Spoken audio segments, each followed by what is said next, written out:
nggak kak suaranya? Jelas, jelas, sangat jelas. Oke, silakan. Saya tujuan saya nantinya mau ingin ke UGM jurusan hukum atau mau ke UNJ jurusan ilmu komunikasi. Oke, silakan yang berikutnya. Sinta Kak. Silakan. Kenalin, nama aku Sinta, asalnya dari Sukabumi. Jurusan yang ingin dicapai jurusan bahasa Inggris atau PGSD. Untuk universitas belum nentuin yang cocok. Selanjutnya. Aku Kak. Ya, silakan Daud. Nama aku Muhammad Daud. Ya, tujuanku ingin ke ilmu politik dan pemerintahan. Universitasnya belum tahu Kak. Oh, belum tahu. Selanjutnya. Siapa lagi?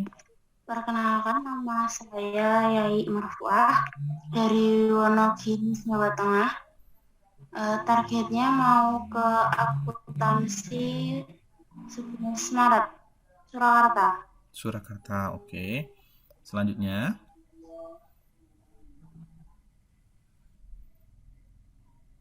Sinta sama Muhammad Sultan. Atau sepertinya jaringannya oke? Atau gimana? Atau kita lanjut? Oke, baiklah. Mungkin nanti Sinta sama Muhammad Sultan bisa lanjut ya. Tapi kalau nanti misalnya udah oke, silahkan. Saya nggak masalah ya. Saya kalau misalnya tiba-tiba ingin bertanya, langsung aktifkan saja mic-nya, tanyakan ya. Oke. Di sini kita ada berapa ya? Kita ada berdelapan. Saya senang sekali ya. Kemarin saya diajak sama Mbak Intan ya. Dan saya ingin sampaikan kepada adik-adik semua bahwasanya ada semacam, kalau kan ini kan jurusannya sosial ya. Jurusan sosial ini sebetulnya jurusan yang lebih, saya dulu waktu SMA itu jurusan saya IPA ya, IPA ya. Tetapi saya memang lebih cocoknya ke IPS. Nah, ketika ikut ujian masuk perguruan tinggi, saya ngerasa kita di IPS ini lebih apa ya? Dulu saya waktu SMA kan ngambil yang zaman saya tahun 2003 dulu ada namanya IPC. IPC itu campuran ya, bisa ambil IPA dan IPS. Jadi ketika saya ngambil itu selalu nilai IPS saya itu tinggi betul dibandingkan IPA. Jadi kalau misalnya adik-adik tahu triknya, sebetulnya untuk masuk kampus ya, yang istilahnya itu lewat jalur IPS atau sosial itu lebih mudah ya, lebih mudah mendongkrak nilainya dibandingkan jurusan IPA. Dan lagian jurusan IPS ini, sosial ini ya, ini kebanyakan peminatnya tidak seramai di jurusan IPA secara umum ya, secara keseluruhan. Oke, dan saya punya banyak teman-teman dulu yang di SMA yang prestasinya biasa saja, tapi karena dia ngambil jurusan sosial itu dia lebih mudah ya masuk ke bahkan untuk universitas-universitas yang besar. Karena di sosial ini kita lebih banyak ujiannya itu sifatnya kayak misalnya hafalan, bacaan ya. Jadi semakin banyak kita membaca, semakin besar wawasan kita, pemahaman kita bagus, maka potensi dapat nilai itu tinggi. Beda dengan IPA. IPA itu yang istilahnya itu yang satu lagi ya, yang sains itu adik-adik harus mencari dulu. Ya, harus mencari dulu tuh. Jadi kalau misalnya dikasih soal kayak fisika mencari, matematik mencari, semua macam mencari. Jadi ketika kita mencari itu ada potensi kita itu salah dalam menjumlah dan menghitung. Nah, tapi kalau misalnya kita sosial, kebanyakan soalnya itu mayoritas itu wawasan semuanya. Jadi balik lagi untuk kalau kita ingin lolos di sosial, kita betul-betul rajin membaca.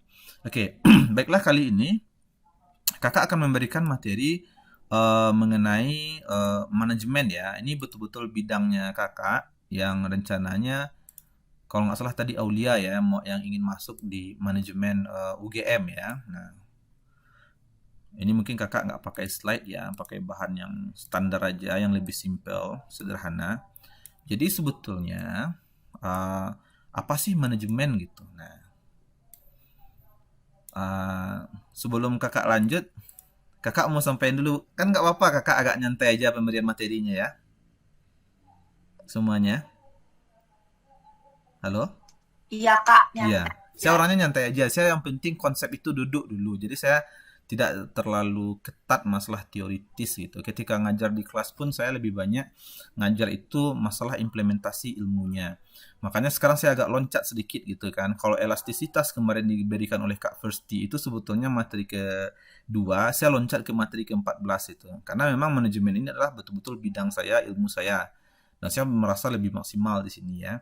Jadi baiklah saya kembali lagi ke ininya, ke ini ya, ke slide kita. Nah, manajemen ya. Manajemen itu kalau kita lihat ini berasal dari bahasa Inggris ya. Bahasa Inggris. Nah, manage. Manage itu artinya mengelola. Jadi intinya di dalam manajemen itu kita mengelola gitu. Jadi kalau misalnya kan tentu adik-adik semua kan pernah dengar istilah manajer. Kayak perusahaan-perusahaan, direktur itu manajer. Kerjanya manajemen gitu. Jadi istilahnya itu dalam sebuah perusahaan itu ada 3 tingkatan manajemen. Yang paling tinggi itu puncaknya top manajemen. Itu yang kita sebut dengan direksi, direktur, direktur keuangan, direktur utama. Itu manajemen itu. Jadi kalau orang-orang manajemen, dia memang disiapkan untuk jadi pemimpin perusahaan. Ilmunya memang seperti itu. Ya. Jadi arti kata dari manage itu apa? Manage artinya mengelola. Nah, sekarang kita berbicara mengenai manajer.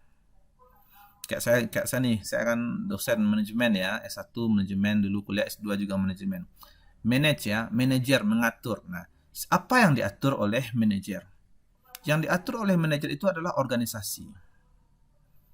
Sekolah itu organisasi, ya. Apalagi perusahaan itu organisasi.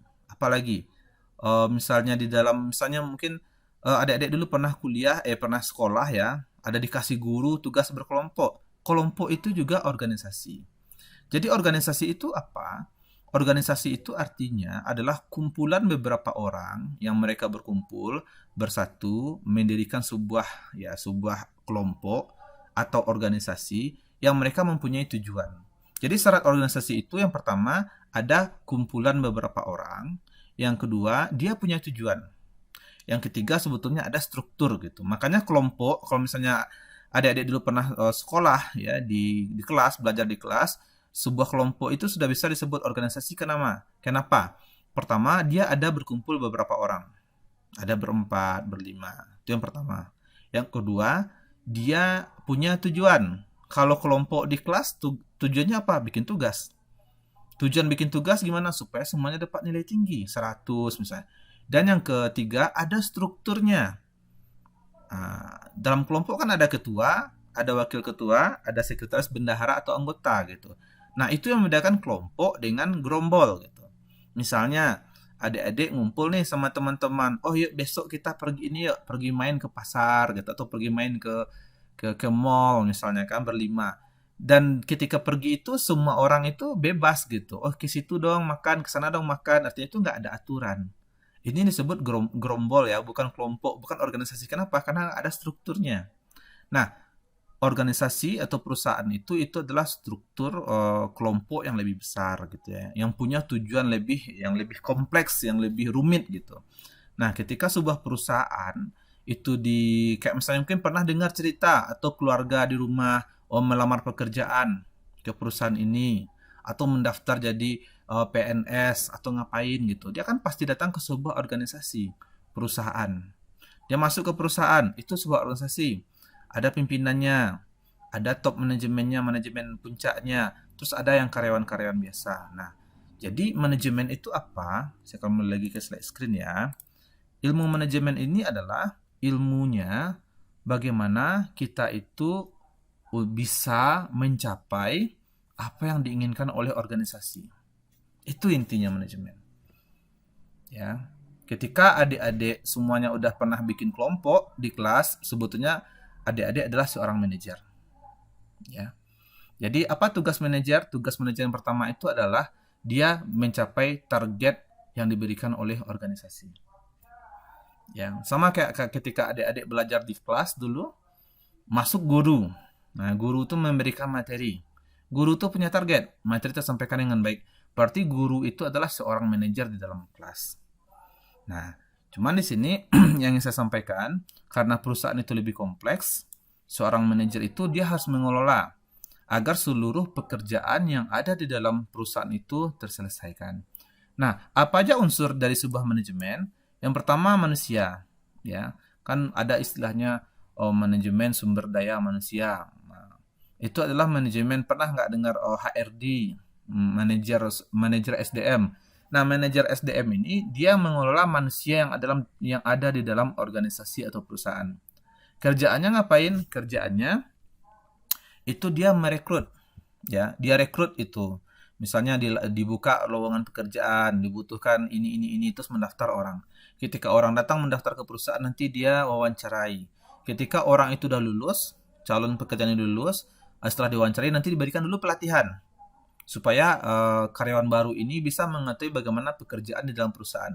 Nah, setelah diberikan pelatihan, nanti diberikan lagi macam-macam ya, misalnya kenaikan pangkat kalau berprestasi. Nah, sampai nantinya ada juga yang namanya pensiun ya atau gimana. Jadi tugas pertama dalam manajer itu adalah bagaimana dia mengelola manusia yang ada di dalam organisasi tersebut. Nah, yang kedua itu bagaimana dia mengelola keuangan. Nah, sebuah organisasi atau perusahaan nggak akan mungkin jalan kalau nggak ada uang. Ya kan? Orang harus digaji. Orang kerja di perusahaan, kerja di sebuah organisasi harus dikasih duit. Kenapa? Karena orang makan tiap hari gitu kan. Nah, jadi di sini di manajemen keuangan kita belajar karena sebuah perusahaan itu dia mengeluarkan biaya setiap bulannya, maka dia juga harus mikirin gimana cara mikirin uang masuk. Nah, macam-macam. Misalnya, contoh kayak misalnya apa ya yang mudah? Kayak kafe lah. Misalnya adik-adik pernah datang ke kafe. Di kafe itu mungkin pernah lihat kasir. Kasir itu tugasnya bagaimana dia mengelola keuangan, memanage keuangan ya. Artinya itu dia dapat duit dari mana? Dari konsumen. Konsumen pesan makanan, dikasih duit ke kasir, itu uang masuk. Nah, dalam satu bulan kekumpul misalnya uang 30 juta. Di akhir bulan besoknya, itu harus dikeluarkan biaya-biayanya. Nah, biaya gaji karyawan, apalagi biaya listrik, biaya beli bahan baku makanan, nah itu kan uang keluar. Jadi uang masuk itu kita sebut dengan penjualan, berasal dari konsumen kita, sedangkan uang keluar itu uang yang kita gunakan untuk membiayai perusahaan kita. Jadi ada manajemen SDM, ada manajemen keuangan. Nah, yang ketiga ada namanya manajemen operasional. Nah, manajemen operasional ini adalah bagaimana caranya sebuah perusahaan itu ya, oke. Maaf. Nah, bagaimana sebuah perusahaan itu, maaf ya, tunggu sebentar. Di kuncinya di luar. Oke. Mohon maaf ada sedikit gangguan. Nah, manajemen operasional ini, jadi sebuah perusahaan itu atau sebuah organisasi itu dia pasti punya konsumen, siapapun itu. Ya. Jadi ketika dia punya konsumen, dia harus melayani konsumennya. Bisa jadi dia menjual sebuah produk atau jasa. Misal, kayak misalnya adik-adik pernah dengar salon misalnya, gunting rambut di salon gitu ya. Itu salon itu yang dijualnya itu adalah jasa. Jasa potong rambut, jasa segala macam ya. Dan adik-adik adalah pelanggannya. Yang operasional ini maksudnya apa? Bagaimana kita menciptakan produk atau jasa dari awal sampai akhir. Nah, produk itu ada dua tipe. Yang pertama ada produk yang istilahnya berbentuk benda atau bahasa Inggrisnya itu goods ya. Kayak misalnya orang jualan kue. Misalnya dibikinnya kue dulu di dapur, dimasak, dibeli dulu bahan baku di pasar, dimasak kuenya, setelah kue selesai lalu dijual. Bentuknya nyata, ada produk. Sedangkan yang kedua, yang dia jual itu bukan produk tapi jasa. Misalnya potong rambut. Dia kan nggak ngasih apa-apa ke kita. Tapi yang diberikan jasa dipotong rambut, ya kan? Nanti setelah rambutnya rapi kita bayarkan jasanya, uangnya gitu ya. Jadi manajemen operasional ini mengatur bagaimana dari pertama produk itu disiapkan sampai produk itu selesai diberikan kepada konsumen. Nah, sama juga kayak material ini satu tali dengan manajemen operasional, mesin juga. Nah, yang terakhir itu ada namanya manajemen pemasaran. Manajemen pemasaran ini adalah bagaimana kita melayani konsumen. konsumen kita datang, harus kita layani ya. Jadi di manajemen pemasaran ini nanti banyak sekali strateginya gitu ya. Bagaimana kita bisa, kalau ada yang bertanya apa sih tujuan manajemen pemasaran? Tujuan manajemen pemasaran itu adalah memberikan kepuasan yang maksimal kepada konsumen kita.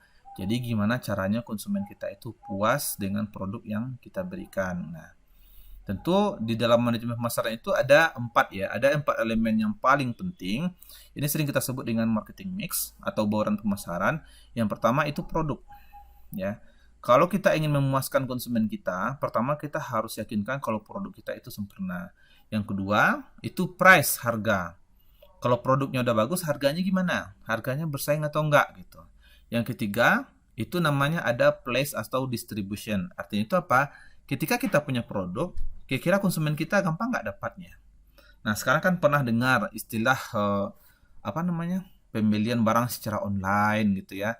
Itu kan juga cara bagaimana produk itu sampai ke tangan konsumen.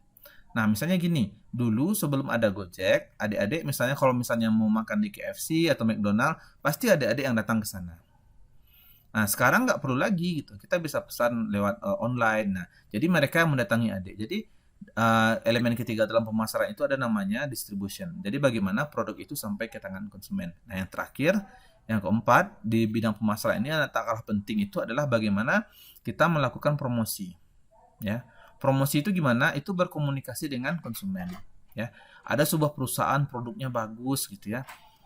Kafe atau kafe lah, ada kafe dia bagus keren, tapi yang datang nggak banyak karena orang nggak tahu gitu.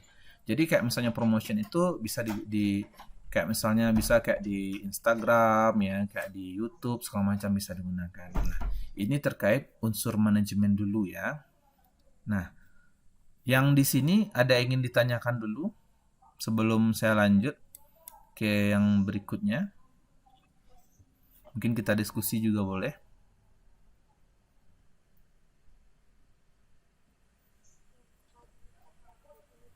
Halo, silahkan Aulia.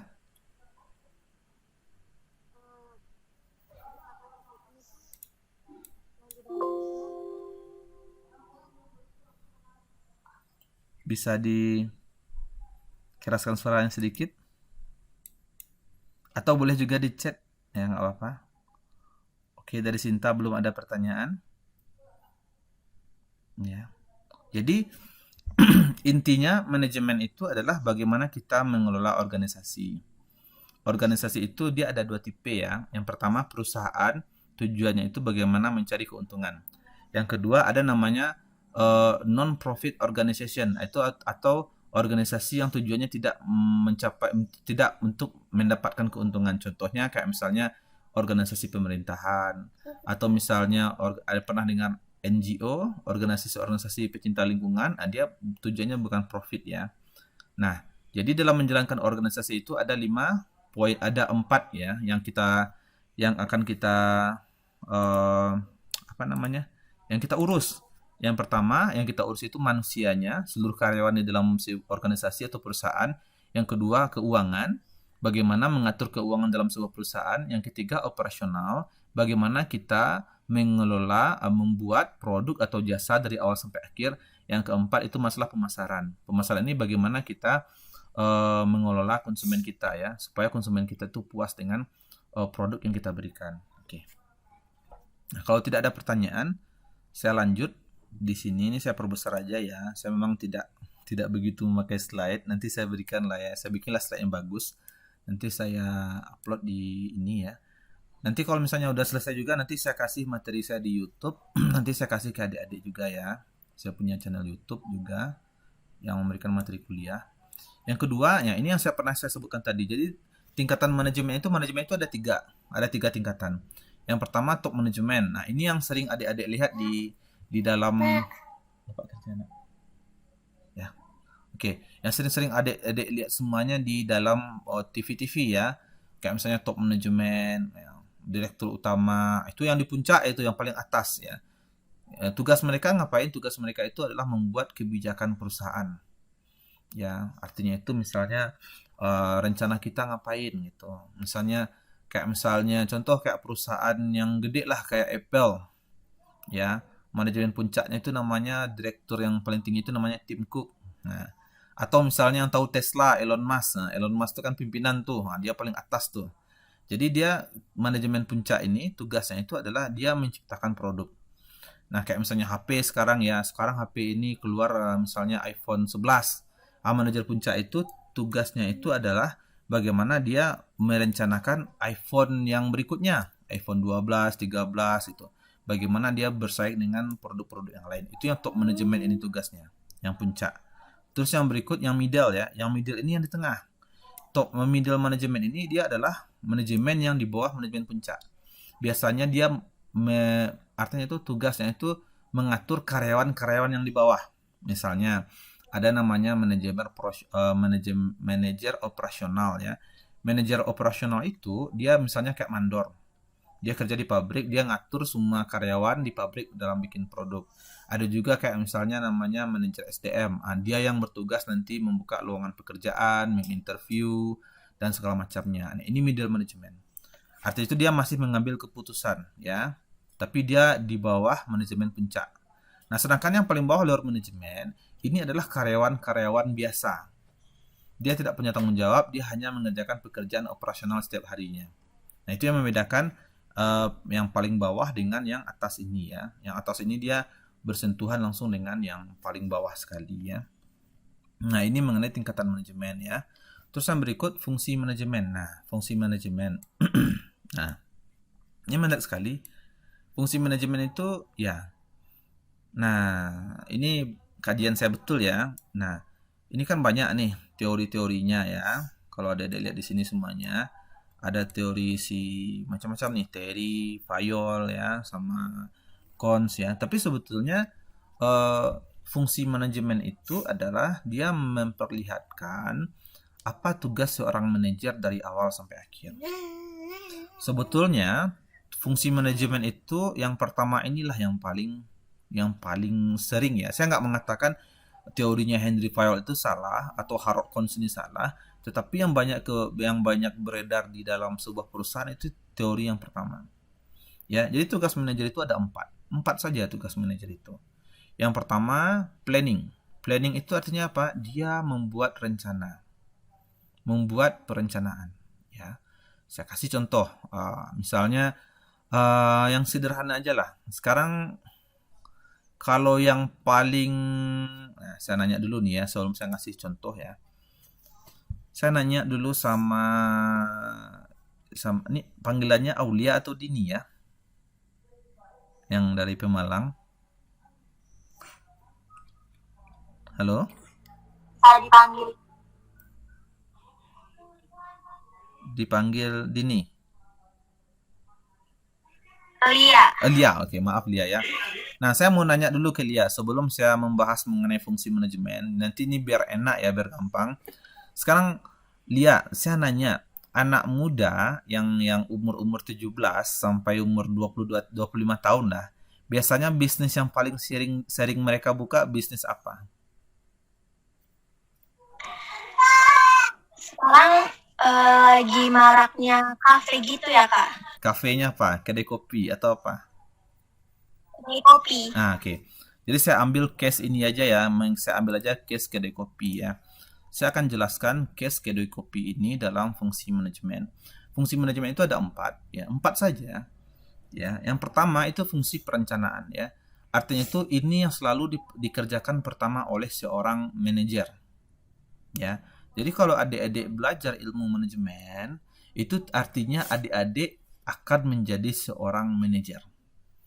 Nah, yang di kenyataannya di luar, di lapangan, itu yang jadi manajer itu nggak selalu anak-anak ekonomi.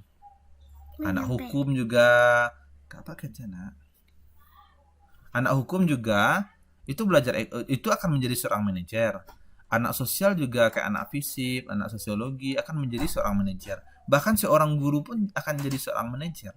Jadi ilmu manajemen itu adalah ilmu bagaimana kita mengelola organisasi, mengelola perusahaan, ya, mengelola semua pekerjaan, ya. Karena tujuan dari ilmu manajemen ini adalah bagaimana kita membuat organisasi kita itu atau tempat kita bekerja itu berhasil mencapai tujuan. Nah, ini case yang pertama ya, kayak misalnya mengenai perencanaan. Nah, Jadi tadi ketika si Lia tadi bilang, oh sekarang kedai kopi. Nah, si owner ya yang punya kedai kopi dia akan langsung bertugas menjadi seorang manajer ya. Itu yang direncanakan pertama itu dia harus buat perencanaan dulu, planning. Nah, planning itu apa biasanya? Pertama, dia mau buka kedai kopi yang seperti apa? Apakah kedai kopi yang apakah dia akan bikin sendiri atau dia ngambil franchise? Kalau franchise kan banyak tuh, ada contohnya kayak misalnya Janji Jiwa, Forestry, itu dia punya rencana dulu. Ya. Misalnya dia ingin bikin kedai kopi, pertanyaannya uangnya dari mana? Ya, apakah dia dapat uang dari orang tuanya atau dia pinjam dari bank? Itu semuanya kita buat di dalam rencana dulu. Jadi tugas pertama seorang manajer itu dia bikin rencana dulu. Dia mau bikin perusahaan, dia mau bikin organisasi, dia bikin rencana dulu. Ya. Dia mau buka bisnis yang kayak gimana.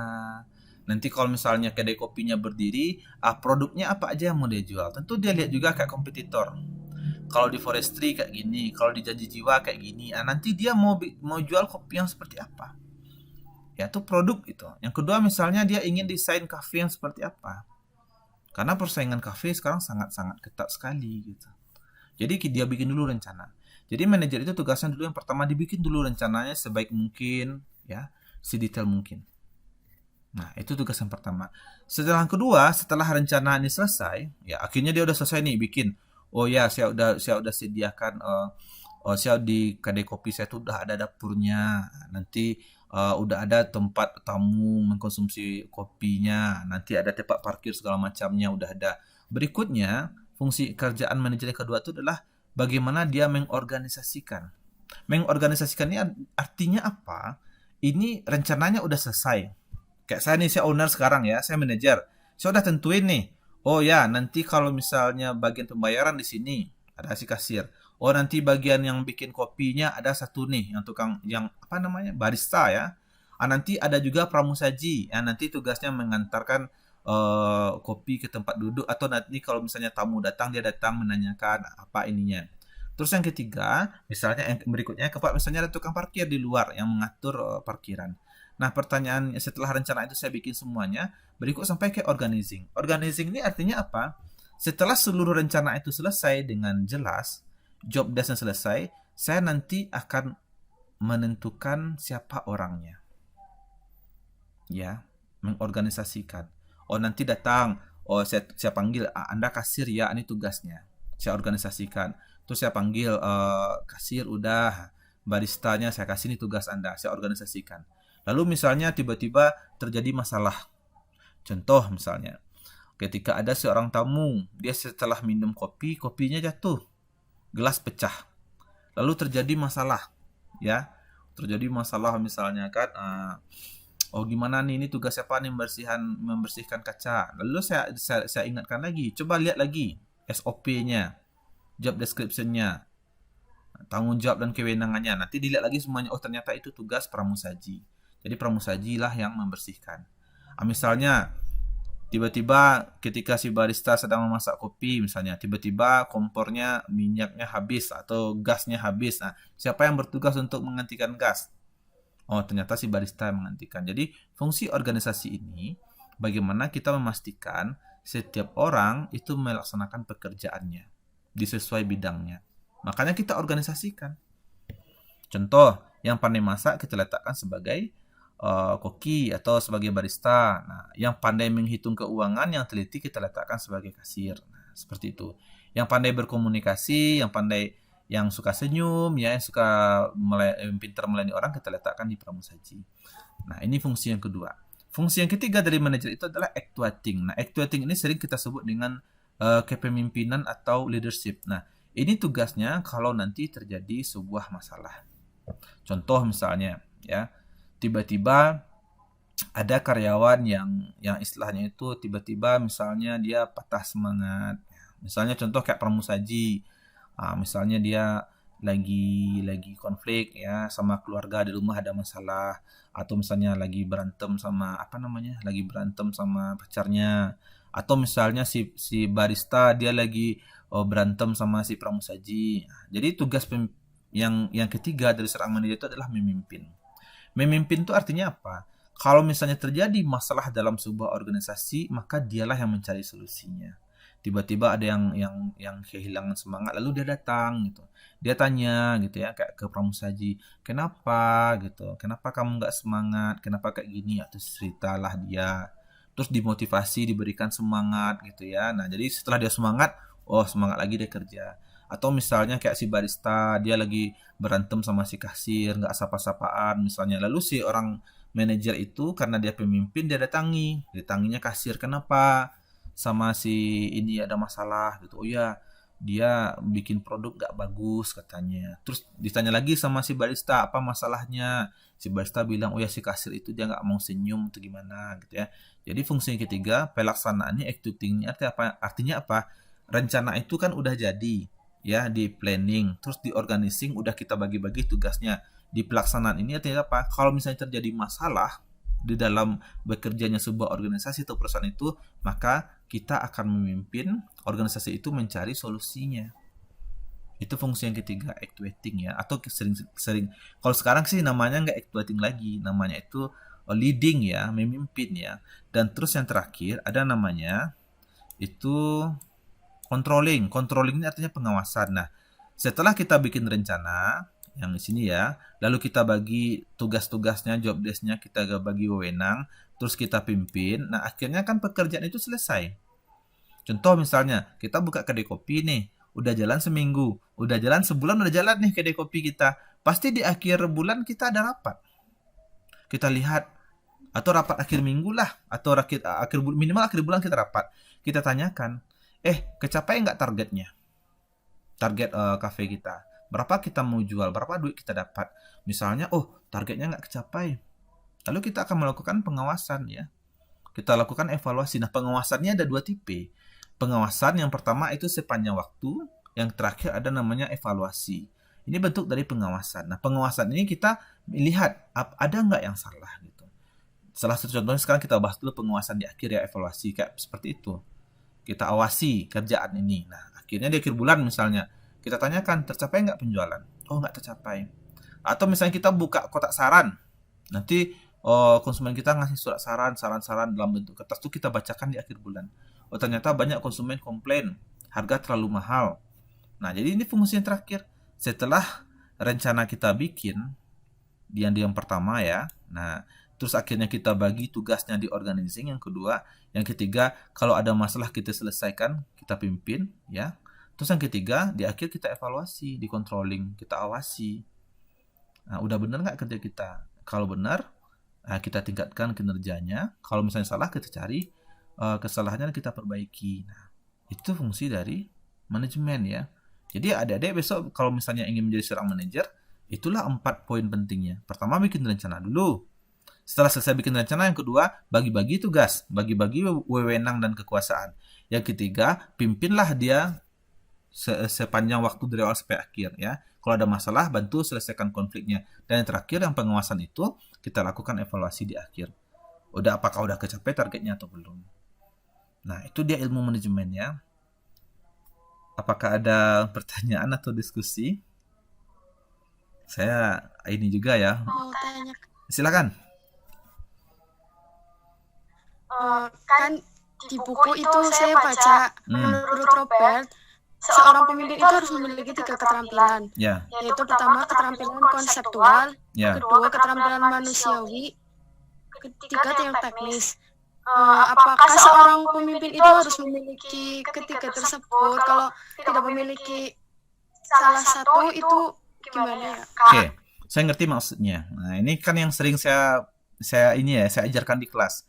Ada 3 tadi ya, konseptual, human, and technical ya. Konseptual itu artinya keilmuannya. Contoh sederhana nih.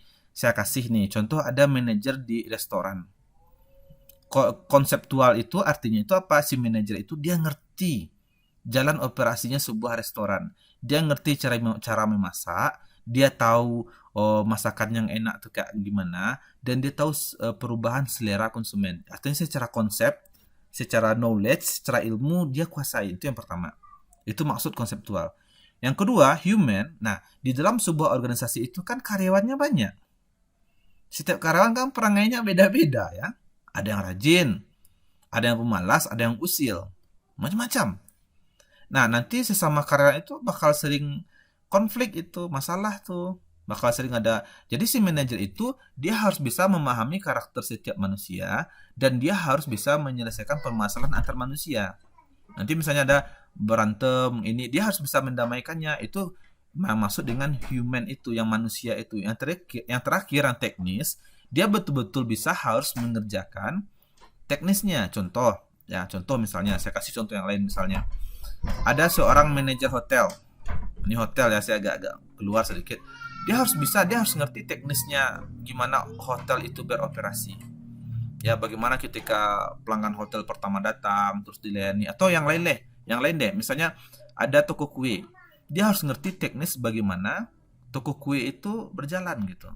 Dia ngerti cara ngidupin kompor, dia ngerti cara ngidupin oven gitu. Jadi itu memang betul yang disebutkan itu. Kira-kira cukup jelas atau saya suka nih kalau ada pertanyaan lanjutannya. Lia. Bukan dia, Kak. Oh, siapa? Siti, maaf ya, Siti. Gimana? Ya, jadi misalkan ya, jadi misalkan ketika keterampilan tersebut Ya. ada yang tidak mampu, itu bagaimana, Kak? Nah, biasanya gini ya. Biasanya di dalam organisasi itu, ini kita sharing sedikit ya. Kalau adik-adik agak saya kasih materi kuliah sedikit lah ya. Artinya itu materi kuliah yang implementatif ya, yang langsung di lapangan itu. Ya gini ya, biasanya ketika orang masuk di sebuah perusahaan itu nggak akan ada orang yang langsung bisa semuanya. Dia akan belajar gitu. Misalnya contoh, misalnya gini, dia sebetulnya contoh nih, ini manajer misalnya. Sekarang dia jadi manajer kedai kopi. Sebelumnya padahal dia itu adalah manajer misalnya, manajer ini manajer butik ya, toko pakaian misalnya. Pasti dia nggak ngerti teknisnya. Nah, dia nggak ngerti teknis bagaimana melayani konsumen di kedai kopi itu. Nah, misalnya dia nggak begitu bagus, dia akan belajar. Nah, pertanyaannya sekarang, ketika dia nggak ngerti, dia mau nggak belajar? Dia cepat nggak belajar gitu. Karena sebetulnya, Siti ya, ketika seseorang karyawan masuk dalam sebuah perusahaan, atau dia masuk dalam sebuah organisasi, dia bisa dipastikan nggak akan ngerti apa-apa gitu. Makanya di dalam sebuah perusahaan itu kan kita mulai dari bawah dulu. Dari karyawan dulu, terus naik ke manajer yang di atas, naik ke manajer yang di atas. Nah, biasanya kalau jadi karyawan, biasanya pekerjaan kita kan simpel, satu aja yang kita kerjakan. Tapi kalau misalnya gini, kayak misalnya kafe. Kalau misalnya tukang cuci piring, kerjanya kan cuma nyuci piring. Atau bikin kopi. Kalau dia kasir kan dia cuman bayar uang, ya satu mengelola keuangan aja. Tapi kalau jadi manajer dia harus bisa semuanya. Dia harus tahu makanan yang enak itu kayak gimana. Dia harus tahu gimana konsumen itu senang dilayani seperti apa. Dan dia juga harus tahu mengatur keuangan, gimana uang itu supaya nggak hilang gitu. Jadi intinya, Siti, kalau misalnya ada dari 3 kemampuan itu yang dia belum bagus, nah seiring dengan waktu dia akan belajar. Seperti itu. Semakin sering dia belajar, maka akan semakin bagus ketiga komponen itu gitu. Kan pernah dengar istilah ini ya, experience is the best teacher gitu. Pengalaman adalah guru yang terbaik gitu. Jadi manajer juga seperti itu. Manajer yang hebat itu adalah manajer yang sudah lama yang mempunyai pengalaman gitu. Gimana Siti? Jelas, Kak. Jelas, alhamdulillah ya. Kayak misalnya Siti deh gitu kan. Dulu waktu SMA pasti pernah lihat guru magang di SMA-nya kan?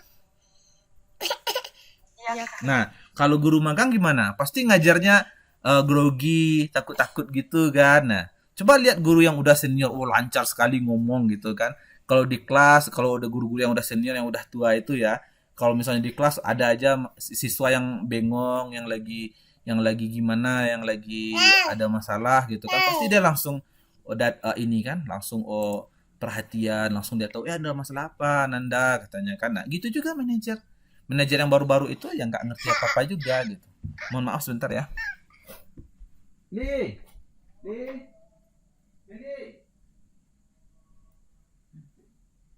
Tolong cek dah.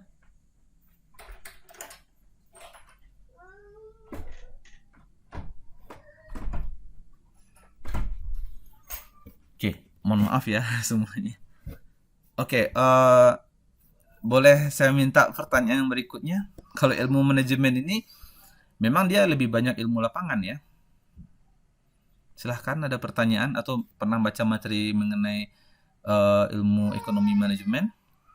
Sebelum saya lanjut. Aku mau tanya Kak. Ya, silakan.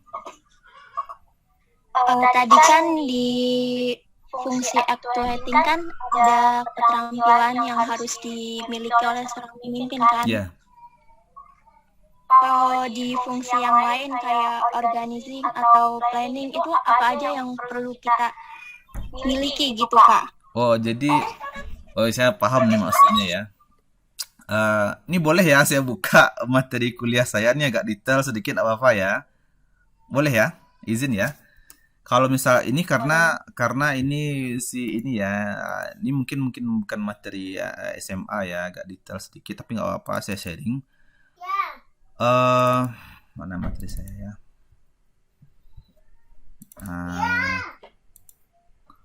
Bisa.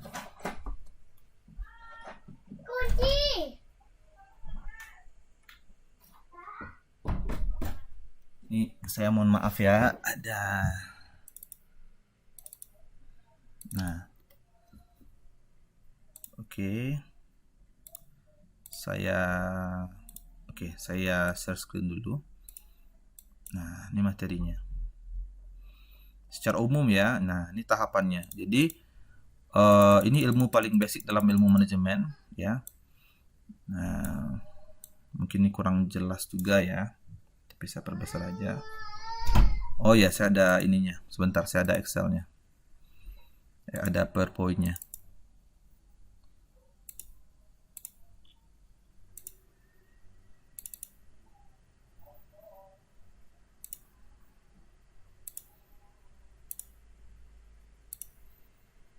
Nah, ini ilmu manajemen yang detail ya. Tadi karena si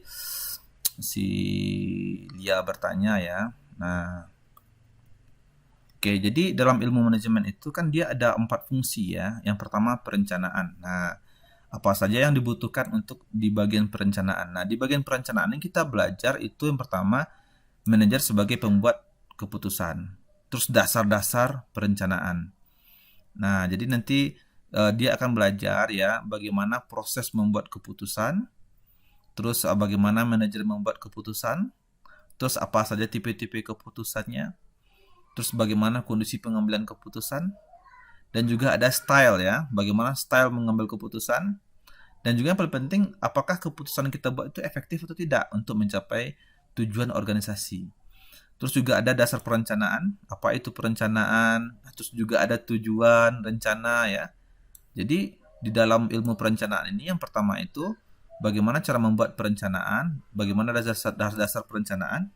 Terus berikut juga ada manajemen strategi, ya, bagaimana prosesnya gitu ya. Jadi ini mungkin agak-agak sedikit detail ya. Terus juga alatnya juga untuk membuat perencanaan ya. Terus mengorganisasi kan membagikan wewenang dan tugas nih. Bagaimana kita membuat desain organisasi? Kalau sebelumnya misalnya kan perusahaan itu kan beda-beda itu strukturnya. Ada manajer ini, manajer itu ya. Nah, jadi ini nanti nampak nih bagaimana desainnya, terus bagaimana menyesuaikannya ya. Nah, terus juga ada mengelola sumber daya manusia, proses rekrutmen itu di organisasi. Bagaimana mengelola tim, setiap tim akan dikasih tugas gitu. Terus memimpin ini yang sama dengan actuating ya, memimpin itu bagaimana kita memahami perilaku setiap individu yang ada di dalam organisasi kita. Terus juga bagaimana cara berkomunikasi yang baik ya. Terus juga bagaimana memotivasi karyawan ya. Terus juga bagaimana seorang manajer itu sebagai pimpinan. Nah, ini poin-poinnya. Yang terakhir masalah pengendalian atau pengawasan atau evaluasi itu adalah bagaimana kita mengelola setiap keadaan operasionalnya. Jadi kalau misalnya gini ya, mungkin karena saya tutup dulu ya, ini pertanyaan si Lia nih. Saya jelaskan agak panjang jadi, tapi saya bingung nih gitu ya. Ini kan ilmu manajemen ya. Nah, atau saya lihat dulu di slide yang tadi. Ada nggak kira-kira? Kalau nggak ada nanti, nah ini kan ada ya Lia ya. ternyata ada di sini yang lebih simpel ya. Nah, ini planning ya. Nah, ini untuk SMA-nya ya. Merencanakan jalannya perusahaan berpedoman kepada what, why, where, when gitu ya. Sedangkan organizing itu mengatur sumber daya manusia dan struktur organisasi. Nah, jenis-jenis struktur organisasinya juga ada. Ya.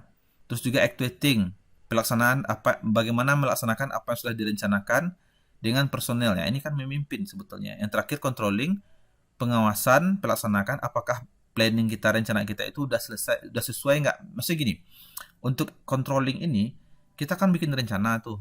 Kita ingin capai ini. Nah, di dalam controlling ini kita akan nilai apakah yang udah kita kerjakan itu sesuai nggak dengan rencana kita gitu. Kalau sesuai, berarti sukses. Kalau nggak sesuai, kita cari apa penyebabnya. Kita perbaiki gitu. Jadi seperti itu ya kira-kira Dini. Jadi yang empat fungsi manajemen itu dia beda-beda ya. Yang pertama perencanaan, bikin rencana semuanya. Yang kedua pengorganisasian, kita bagi tugas ke setiap individu yang ada dalam organisasi. Kita bagi tugasnya, wewenangnya, kekuasaannya. Yang ketiga actuating ya, atau leading atau memimpin.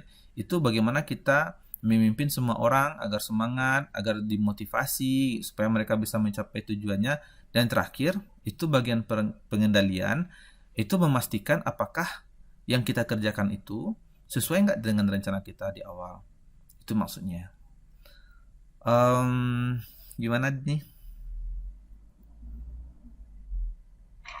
Oh iya Pak, paham.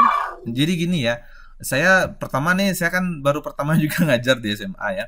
Jadi kalau saya di kampus itu sebagai dosen, saya jarang yang teori, saya ngajarnya jarang yang teori. Oh, ini kriteria ini 1 2 3 4 itu jarang sekali gitu. Kalau di kampus itu kita lebih cenderung ke esensialnya, poinnya apa, intinya apa gitu. Jadi kalau saya di kampus ngajar itu ngasih soal ujian itu nggak pernah sebutkan 2, 3 ini, 4 ini gitu. Saya misalnya kalau ngasih soal ujian itu selalu kasus. Saya berikan kasus, nah coba Anda nilai bagaimana gitu ya. Jadi kalau misalnya di awal-awal saya agak sedikit mungkin saya juga butuh menyesuaikan ya dengan adik-adik ya. Karena saya juga udah istilahnya itu lebih cenderung kayak gitu ngajarnya. Nyampein poinnya apa gitu, intinya apa gitu. Nah, tapi saya selalu siap nih kalau misalnya makanya saya suka dengan pertanyaan yang sedikit agak teknis gitu ya, yang maksudnya yang kasus-kasus gitu. Gimana Lia? Ada yang ditanyakan lagi? Saya sebetulnya daripada membacakan materi, saya lebih suka diskusi tanya jawab. Ada yang mau bertanya yang lain?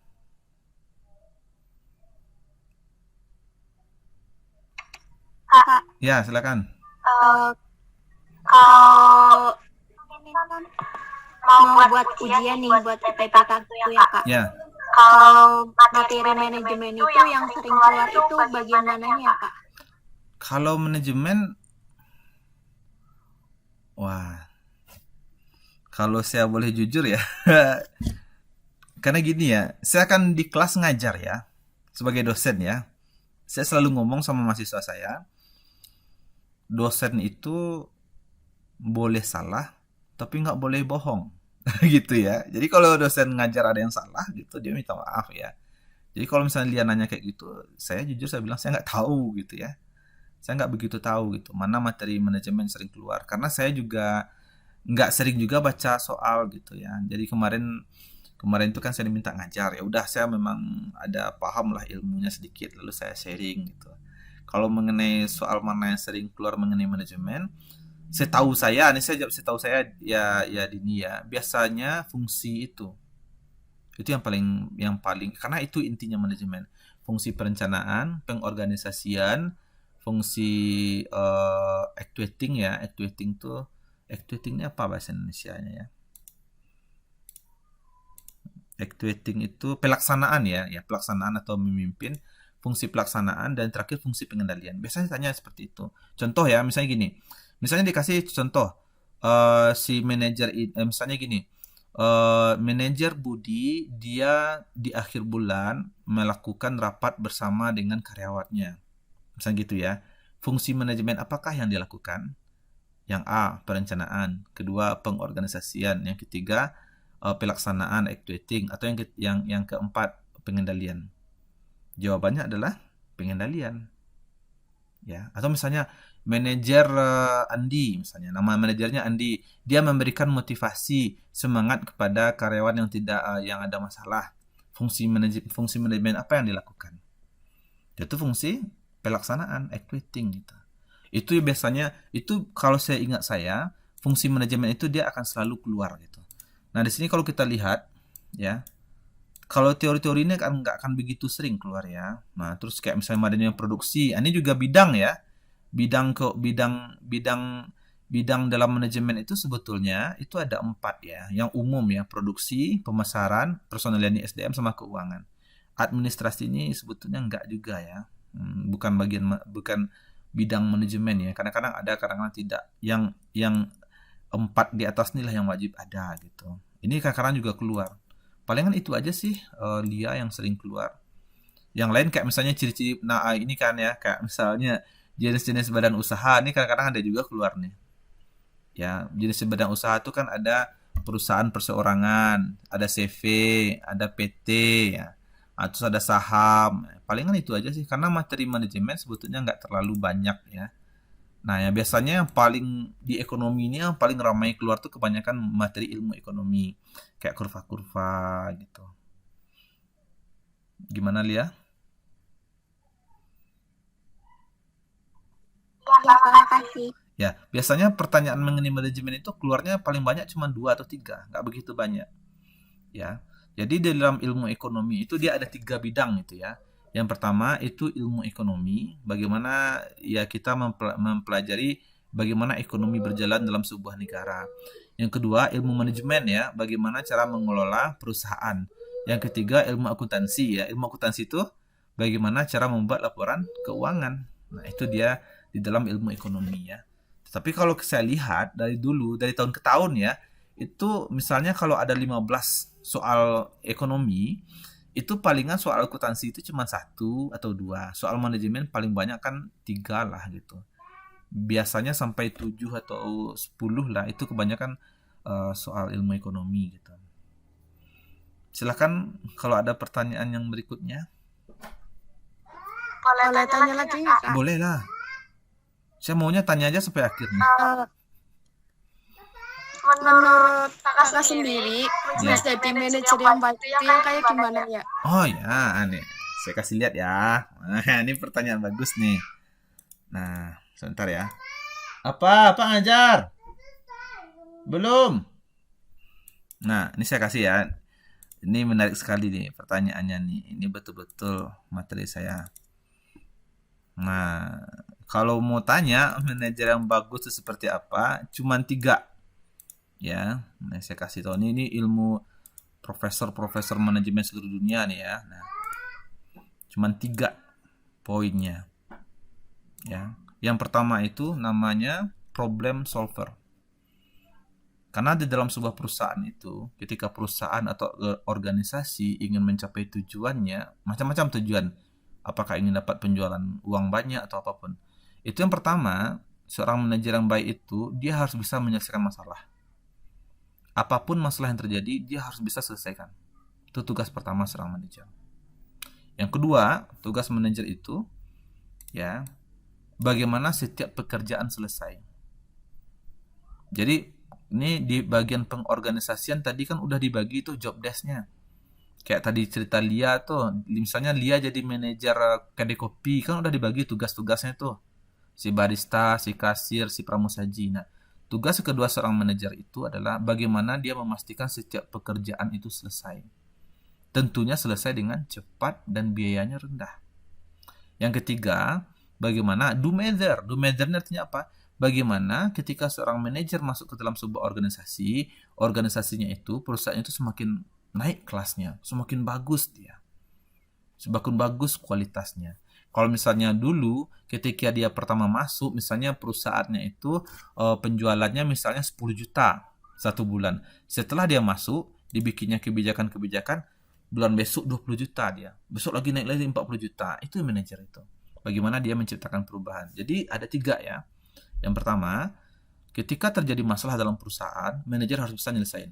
Itu yang pertama.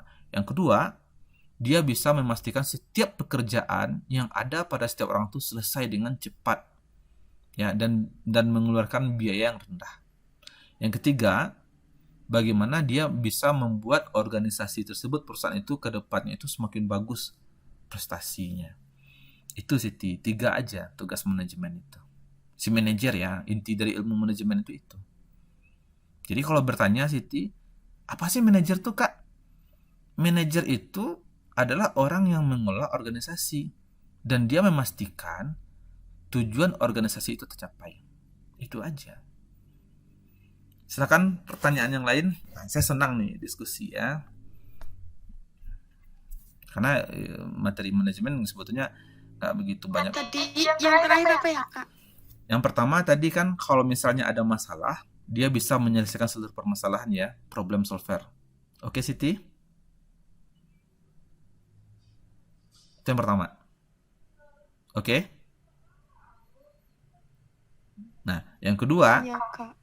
yang kedua tugasnya memastikan pekerjaan setiap orang yang ada di dalam organisasi atau perusahaan terselesaikan dengan baik. Artinya getting things done. Yang ketiga, bagaimana dia bisa membuat, simpelnya ya, menciptakan perubahan. Itu poin yang ketiga. Jadi bagaimana ketika dia masuk ke organisasi tersebut, setelah dia masuk, akhirnya organisasi itu semakin bagus, semakin besar. Ya, contoh, Anda ada yang punya iPhone nggak di sini? Ada atau pernah lihat iPhone nggak? iPhone itu kan perusahaan sangat besar di dunia. Yang menciptakan perubahan dalam iPhone itu kan namanya Steve Jobs. Kalau ada yang tahu ya, Steve Jobs. Karena Steve Jobs masuk, akhirnya melejit itu perusahaannya. Atau contoh yang paling sederhana ya. Apa contoh paling sederhana ya? Contoh paling sederhana, paling simple ya. Manajer yang paling terkenal di Indonesia aja deh. Apa ya? Ya, yang dekat dengan Anda ya, yang sering Anda lihat sendiri. Ada yang tahu Helmi Yahya nggak di sini? Enggak. Ya, dia itu Tahu. Helmi Yahya itu kan dia pernah jadi direktur TVRI. TVRI tahu? Tahu. TVRI itu dulu kan jelek kali, itu kampungan kali kan? Iya. Nah, setelah Helmi Yahya masuk ke TVRI, disulapnya TVRI itu. Sampai sekarang TVRI itu lebih bagus ketimbang TV-TV swasta. Nah, itu kerjaannya si Helmi Yahya. Dia manajer tuh. Bisa dibikinnya TVRI yang jelek itu menjadi bagus. Atau contoh yang lain. Ada yang nonton Net TV nggak di sini? Nah, Net TV itu yang bikin siapa? Yang bikin kan Wisnu Tama. Yang kemarin jadi menteri apa ya, yang digantikan sama Pak Sandiaga Uno. Itu kan dia yang bikin Net TV itu. Dahulunya Wisnu Tama itu kan dia kerja di Trans TV. Kerja di Trans TV, ya, kan banyak tuh programnya yang meledak gitu kan. Akhirnya dibikin channel sendiri, dibikin TV sendiri. Nah, artinya itu apa? Seorang manajer itu dia bisa membuat sebuah perusahaan atau sebuah pekerjaan itu semakin bagus ke depannya. Itu poin ketiganya tadi Siti. Jadi nggak cuman yang pertama dia cuman bisa nyelesain masalah, yang kedua dia cuma bisa membuat seluruh pekerjaan selesai, yang ketiga itu yang paling penting, dia bisa membuat organisasi itu semakin bagus, perusahaan itu semakin besar.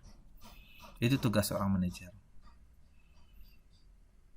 Oke, silakan jika ada pertanyaan. Ya.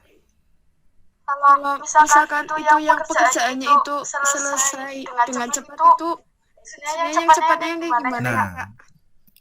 Ini saya kasih esensinya manajemen ya. Kata kunci dalam manajemen itu ada 2. Nah, saya kasih dulu, saya kasih materi sedikit ya. Ini menarik nih. Nah, ini ada simulasinya ya. Ada materi saya. Nah, saya kasih contohnya Siti ya. Ini paling simple banget nih contohnya. Jadi manajer itu dia harus bisa mengerjakan sesuatu secara efektif dan efisien. Itu kata kuncinya. Ya, contoh Misalnya gini, mau bahas yang efektif atau yang efisien dulu ya. Contoh seperti ini ya. Nah, ini saya perbesar. Efisien ini artinya si manajer ketika dia bekerja itu dia mengeluarkan sedikit biaya. Contoh, ya, ini mudah-mudahan kelihatan. Ada minimarket A dan minimarket B. Minimarket A dia setiap bulan itu penghasilannya 50 juta.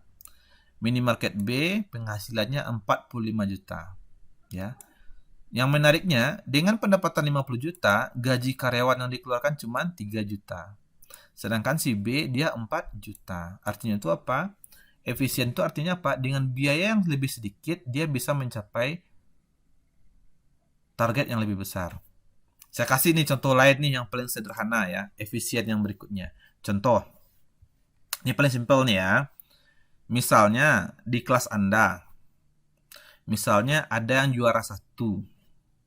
Yang si juara 1 ini dikasihnya jajan sama orang tuanya cuma 5.000 misalnya.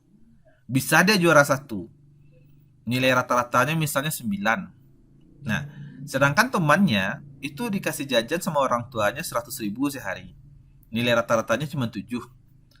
Jadi artinya itu apa? Yang si A yang pertama dengan hanya modal 5.000 gitu, dia bisa dapatin nilai tinggi. Sedangkan temannya si B yang dikasih duit banyak, nilainya rendah, targetnya rendah, itu efisien. Ya, sama contoh yang lain nih, yang paling sederhana. Ini karena yang banyak cewek ya, ini masuk nih gitu ya contohnya. Misalnya gini, ada teman Anda, misalnya, ini contoh si A, dia beli kosmetik, beli beda lah, lipstick segala macam. Dibelinya beda, harganya 1 juta. Tapi setelah dia make up, hasilnya biasa aja. Sedangkan temannya si B, make upnya modalnya cuma 50.000 atau 100.000. Tapi karena dia pintar, dia lebih cantik ketimbang si A. Jadi efisien itu artinya apa? Seorang manajer ketika dia menjalankan sebuah organisasi, dengan uang yang lebih sedikit, dia bisa memastikan pekerjaan itu selesai. Itu artinya efisien. Biaya yang dikeluarkan lebih sedikit. Sedangkan yang kedua, yang efektif, nah ini juga ada namanya. Yang efektif ini masalah kecepatan. Nah ini ada contohnya. Ini contoh ya. Ini ada minimarket A dan minimarket B. Nah, di 3 bulan pertama, minimarket A ini pendapatannya 10 juta, yang B 7 juta. Di 3 bulan ya, di semester ya, di kuartal kedua, minimarket A bisa dapat penjualan 20 juta, yang B 12 juta. Sampai akhirnya di kuartal terakhir keempat, si minimarket A penjualannya 100 juta, sedangkan B itu 20 juta. Artinya itu apa? Si B perlu waktu 1 tahun buat dapat 20 juta, sedangkan si A cuma perlu waktu 6 bulan. Jadi kita bisa mencapai target itu 2 kali lebih cepat. Itu yang maksudnya. Misalnya gini, contoh yang lain nih ya Siti ya. Misalnya lomba lari. Nah, misalnya si A dan si B sama-sama mulai start. Si A berlari, si B berlari. Tujuannya 1 kilo, lari 1 kilo. Si A dalam jangka waktu 3 menit dia sampai. Sedangkan si B dia butuh waktu 9 menit. Artinya itu si A 3 kali lebih cepat ketimbang si B. Jadi seorang manajer itu dia harus bisa mencapai target dengan cepat dan dengan biaya yang lebih rendah gitu. Itu memang itu tugas seorang manajer di perusahaan. Besok kan tamat kuliah nih. Sekarang kan rajin belajar nih. Akhirnya setelah rajin belajar, akhirnya masuk kuliah. Setelah kuliah, tamat kuliah kerja di perusahaan. Jadi karyawan dulu, nanti jadi manajer. Itu tugas manajer itu. Bisa nggak dengan uang 1 juta, misalnya dengan uang 100 juta, bisa nggak memberikan keuntungan bagi perusahaan 50 juta setiap bulannya? Gitu Siti. Gimana Siti? Jelas, Kak. Nah, jadi mungkin gimana ya? Saya mungkin kalau misalnya ragu silahkan gitu tanya ya. Nanti saya juga ya karena ini jujur ya ini karena saya biasanya kan ngajar di kampus ya, di kelas ya, mahasiswa sarjana. Jadi ketika ngajar di SMA ini memang ya menyesuaikan kembali saya. Kalau misalnya saya nggak begitu bagus ngajar ya mohon dimaklumi gitu ya. Nah, saya juga terima masukan nanti gitu. Silakan jika ada pertanyaan dari yang lain. mau tanya Ya, silakan. yang dari sini kan butuh tiga itu kan problem solving terus menciptakan yang baru gitu Kak. Ya, Itu bisa dibangun apa enggak Kak? Kayak gimana ya? Kayak membuat kita itu bisa kayak gitu itu gimana? maksudnya maksudnya apa tadi? Gimana misalnya gini ya, sebagai seorang manajer itu kita jadi lebih pintar menyelesaikan masalah, jadi lebih kreatif, lebih seperti itu. Gimana caranya? Gitu ya maksudnya tuh gimana? Iya, semacam gitu. Nah, dia sebetulnya ada beberapa cara ya. Ini saya lihat ini tolong taruh. Oke, dia ada beberapa cara sebetulnya ya. Ini saya kasih contoh ya. Misalnya gini. Untuk level SMA itu biasanya kalau ingin jadi seorang manajer yang baik, Anda harus ikut kegiatan siswa, ada OSIS, apalagi ada pramuka. Karena ketika Anda ikut kegiatan tersebut, Anda akan berinteraksi dengan manusia-manusia lain, teman-teman Anda. Dikasih tugas kerjaan kan, target. Sama kayak perusahaan. Lalu ketika mengerjakan tugas itu pasti ada konflik. Nah, ketika ada masalah, pasti Anda setelah itu akan berdiskusi gimana cari cara solusinya. Nanti ketika Anda lulus SMA, nanti kuliah lagi tuh di kampus. Aktif tuh di organisasi apa, terserah mau organisasinya apapun, bebas gitu. Sesuai dengan bakat ya. Nanti ketika di organisasi itu pasti ketemu lagi masalah. Nah, jadi kalau misalnya ingin menjadi seorang manajer yang hebat, harus sering-sering ketemu dengan masalah. Semakin banyak masalah yang Anda selesaikan, misalnya udah ratusan masalah yang diselesaikan, maka kedepannya itu kecepatan untuk menyelesaikan masalah itu lebih cepat. Nah, seperti itu. Jadi memang seperti kata-kata orang-orang sukses itu ya, Lia ya. Kalau ingin sukses ya terjunkan diri Anda sedini mungkin menghadapi banyak masalah gitu. Jadi seorang manajer itu nggak bisa, mohon maaf ya gitu. Ada istilahnya rebahan sekarang gitu ya, nggak bisa seperti itu gitu. Nah, harus banyak lihat masalah dan selesaikan solusinya. Oke, silahkan tanya banyak-banyak ya. Kita di sini sampai jam berapa ya? Sampai jam 9 kalau nggak salah ya. 2 jam ya. Kalau saya salah tolong ingatkan gitu. Saya kadang-kadang belum tahu betul nih. Lia? Apakah jaringannya? Ya, Kak. Nah, saya nggak apa-apa ya. Kalau misalnya punya beda pendapat silahkan. Kalau nggak setuju dengan pendapat saya silahkan. Gitu. Nah, ada pertanyaan yang lain? Dari Nisa, dari Daud, Siti, boleh Siti. Banyak pertanyaannya, tanyain aja semuanya. Atau saya ngasih kasus boleh nggak? Boleh, Kak. Nah, apa yang lagi trending sekarang? Kemarin ada yang lagi trending tuh. Ada masalah, ini ilmu manajemen ya. Ada masalah, pernah nggak? Tapi saya nggak tahu juga nih kalau yang di rooms ini ya, rajin-rajin semua mungkin nggak tahu juga masalahnya gitu. Tahu nggak kemarin ada sempat heboh masalah bukan artis sih, itu YouTuber ya, namanya Vicky Naki, tahu nggak? Tahu, Kak. Hmm. Vicky Naki itu kan Nggak tahu kan? ya, Vicky Naki itu kan yang bermasalah itu kan antara manajernya dia dengan manajernya si Dayana kan. Iya. Nah, kalau kita telaah dengan ilmu fungsi manajemen tadi, ada perencanaan, ada pengorganisasian. Ini saya bahas kasusnya dengan ilmu manajemen ya. Kalau kita lihat itu, coba lihat. Konfliknya itu kan bukan antara Vicky Naki dan si Dayana. Konfliknya itu kan antara sesama manajer. Jadi, yang pertama itu kesalahannya apa? Karena mereka nggak bikin rencana yang baik. Jadi, gini ya. Yang pertama, itu si manajer Vicky Naki kan dia ngasih surat itu. Ngasih bentuk perjanjian kerjasama dengan manajernya si Dayana. Ya, itu yang pertama. Manajernya Vicky Naki ini tidak membuat rencana yang detail dari awal sampai akhir. Ya. Nah, kalau ada yang ngikutin ceritanya, coba lihat itu. Ini kalau misalnya saya bilang manajernya Vicky Naki nggak profesional, manajer Dayana juga nggak profesional dalam ilmu manajemen. Kalau misalnya dalam ilmu manajemen itu, seharusnya manajernya si Vicky Naki itu ketika dia membuat kontrak dengan manajer Dayana itu, dia harus menjelaskan dari awal sampai akhir teknis pekerjaan dengan detail. Itu yang disebut dengan konsep perencanaan. Contoh, misalnya dia ingin si manajer si Vicky Naki ini, dia kan ceritanya kemarin itu kan dia bakal ngirim hadiah tuh dari Indonesia ke Kazakhstan kan seperti itu ceritanya. Nah, jadi dia ngasih ini ya, dia ngasih bilang ke si manajer Dayana, ini ceritanya gini, nanti si Vicky Naki ngirim hadiah nih dari Indonesia, ya. Terus setelah hadiah tuh nanti si Dayana ini nanti ngerekap, dapat hadiah Valentine dari Vicky Naki.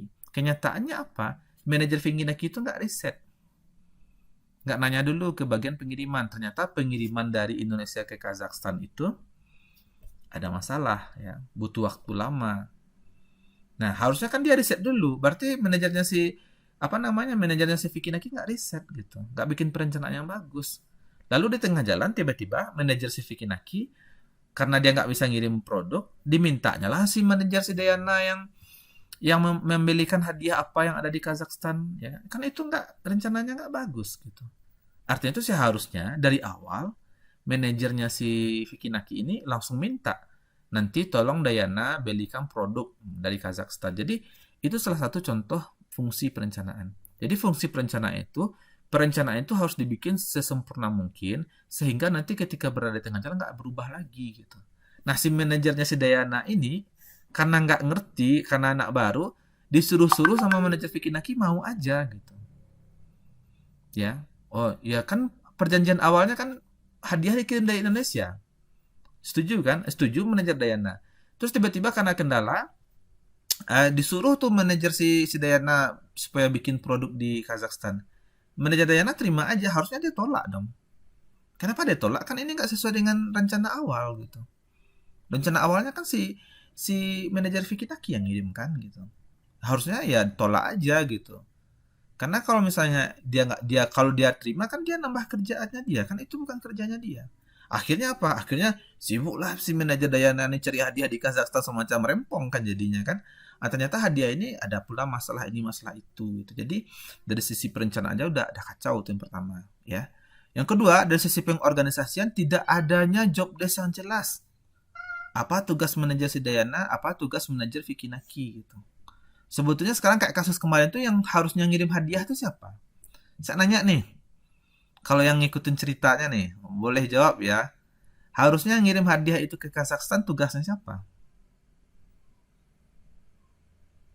Atau Manajer bikin. iya kan? Kan dia nggak ngerjain tugasnya kan?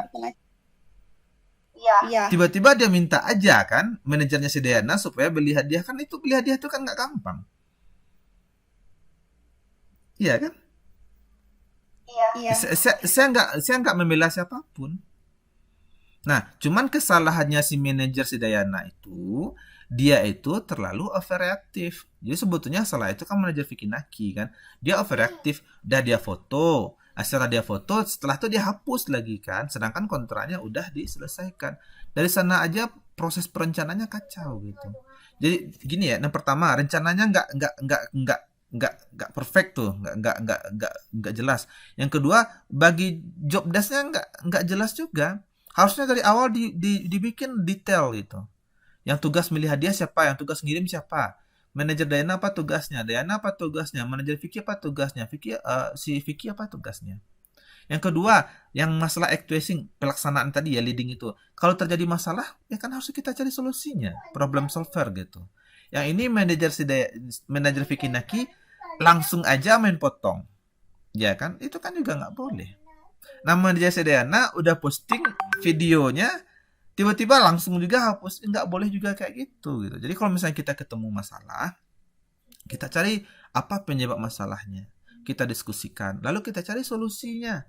Nggak boleh main marah-marah kayak gitu. Kayak manajer si Vicky Naki langsung main potong-potong itu nggak boleh.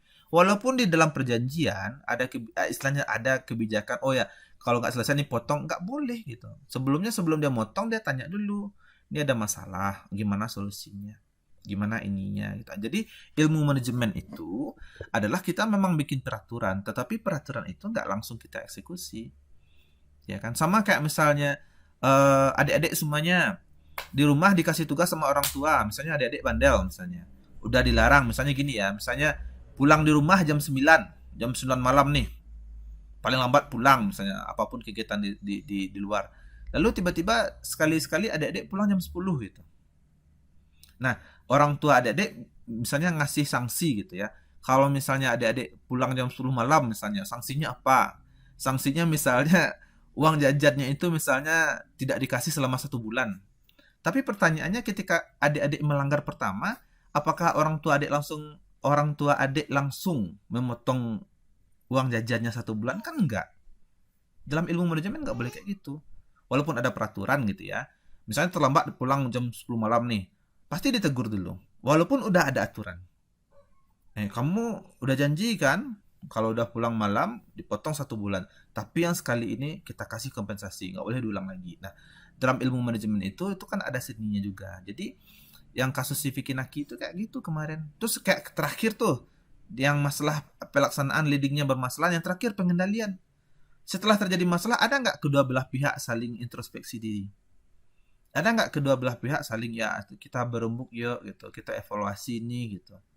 Nah, kalau dievaluasi istilahnya itu mengumpul, negosiasi. Oh ya ini dari Vicky Naki ini salahnya, dari Dayana ini salahnya. Oke, gimana bagusnya ke depan. Nah, ini kan malah kayak drama aja di TV gitu. Itu kalau kita bahas dalam ilmu manajemen gitu ya. Siklus yang 4 itu ya, perencanaan, ya bikin rencana dari awal nggak jelas tuh. Vicky Naki sama Dayana. Yang kedua pengorganisasian, bagi-bagi tugasnya juga nggak jelas. Apa tugas Vicky Naki, apa tugas Dayana, apa tugas manajer mereka berdua.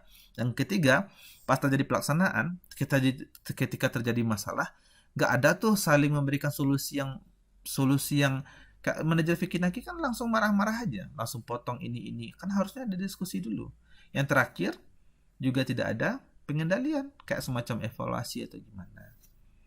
Nah, itu contoh implementasi ilmu manajemen ya. Jadi kalau misalnya ya belajar lebih dalam ya, kita di dalam manajemen itu bagaimana kita memastikan seluruh pekerjaan atau seluruh target atau tujuan itu tercapai. Tercapainya tentu pertama dengan sedikit biaya atau pengorbanan. Kalau Vicky Naki itu kan terlalu terlalu banyak biayanya, biaya sakit hati, biaya banyak hal gitu ya. Maka itu bad sekali gitu, jelek sekali gitu. Oke, ada pertanyaan yang lain atau ada yang mau menceritakan kasus? Silahkan.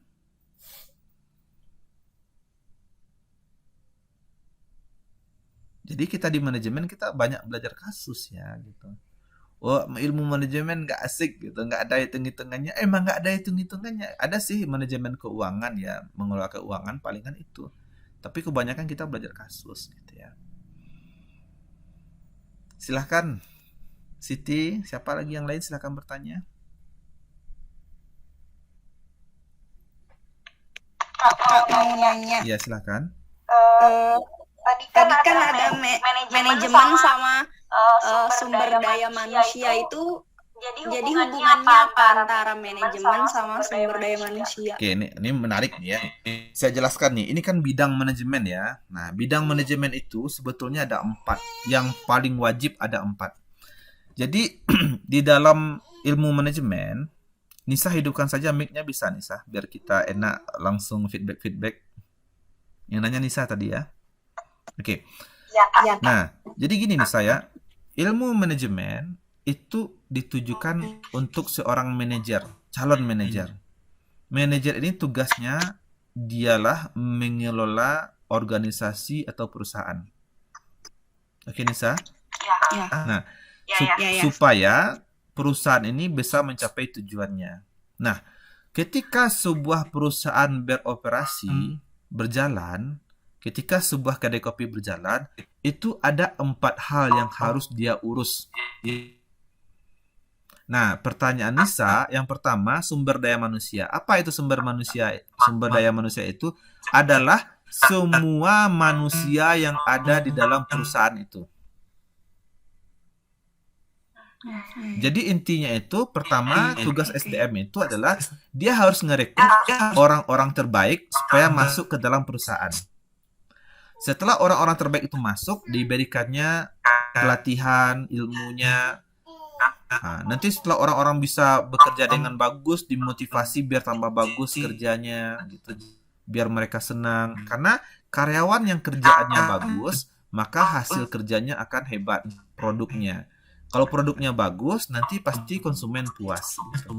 Jadi manajemen sumber daya manusia itu adalah bagaimana seorang manajer di dalam sebuah perusahaan bisa melayani seluruh karyawan dengan baik. Artinya, kalau ada permasalahan yang dialami oleh karyawan, dia bisa memberikan solusi dan membantu. Sehingga karyawan itu merasa nyaman, merasa senang, dan dia bisa bekerja dengan maksimal. Ketika dia bekerja dengan maksimal, maka hasil kerjanya akan sangat luar biasa. Kayak gitu, Nisa. Jadi seorang manajer. Nah, ya silakan Nisa. Berarti kalau sama HRD itu beda ya? Sama. Itu istilah aja. SDM sama HRD. HRD itu istilah saja. HRD itu katanya Human Resource Development gitu ya. Istilah aja. Artinya intinya sama itu, Nisa. Ngurusin orang biar karyawan kita, orang-orang dalam perusahaan itu senang. Kalau mereka senang, mereka puas, mereka happy, pasti kerjaannya bagus. Itu aja intinya HRD itu atau SDM itu.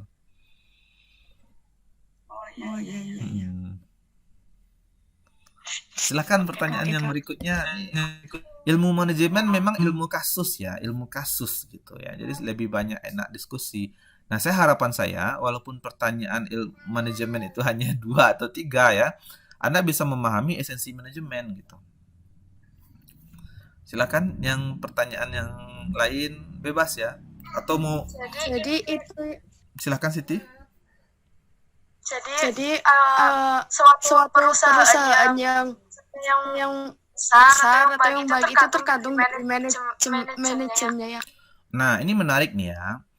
Kalau misalnya Siti tanya, kenapa sih sebuah perusahaan sukses gitu kan? Iya, Kak. Nah, ada 3 sih. Ada 3. Yang pertama, itu siapa pemimpinnya? Manajernya, betul. Jadi pemimpin itu kan top manajemen yang paling atas, di tengah-tengahnya itu ada pemimpin itu, sama yang di bawah nanti. Yang pertama, kualitas kepemimpinan. Itu yang pertama. Itu yang pertama, Siti. Yang kedua, kualitas seluruh karyawan. Yang pertama artinya pemimpinnya harus bagus. Yang kedua, seluruh manusia di dalamnya juga harus bagus. Itu yang kedua. Leadernya, leadership, kepemimpinan. Yang kedua, people, orang-orang yang ada di dalam. Dan yang terakhir, yang ketiga, ini secara umum ya, sistem. Tahu sistem? Nah, sistem itu bagaimana prosedur operasional sebuah organisasi. Saya kasih contoh nih ya mengenai sistem, biar asik, biar lebih mudah ya mengerti Siti. Saya nanya sama Siti, apa ya contohnya? Siti pernah ke KFC? Pernah. Oke, itu pertanyaan pertama. Pertanyaan kedua, Siti pernah ke McDonald? Nggak ada Oke. Kak di sini. Apa yang kayak KFC yang ada di dekat di kota misalnya? Yang mirip sama KFC.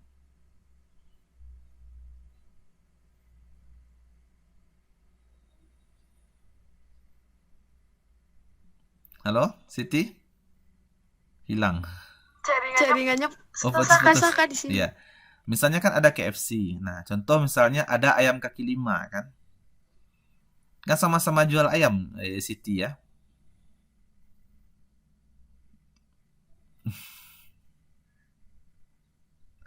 putus. Nah, saya jelasin aja ya. Iya, Kak. Yang satu ada KFC, jualan ayam goreng. Yang satu ayam kaki lima, jualan ayam goreng juga. Sama-sama ayam gitu. Ya harganya beda-beda berapa lah gitu. Kalau ayam kaki lima gerobak harganya 10.000 atau 7.000, KFC harganya 15.000 gitu. Atau 20.000. Pertanyaannya kenapa orang-orang belanja ke KFC juga gitu. Karena KFC mempunyai sistem yang lebih bagus gitu. Dia punya sistem karyawannya, dia punya sistem bagaimana menyambut tamunya, melayani konsumennya, dia punya seluruh sistem dekorasinya. Jadi yang ketiga itu yang penting dalam sebuah organisasi itu bagaimana dia menciptakan sistem, proses dalam melakukan seluruh kegiatan. Jadi intinya 3 itu. Ya, yang pertama pemimpinnya bagus, yang kedua orang-orang di dalamnya bagus, yang ketiga regulasinya bagus nggak, sistem di dalamnya gitu. Sehingga organisasi itu berjalan dengan sangat sempurna, yang bagus lah. Silakan pertanyaan yang lain gitu. Ilmu manajemen, kita bahas mengenai ilmu manajemen.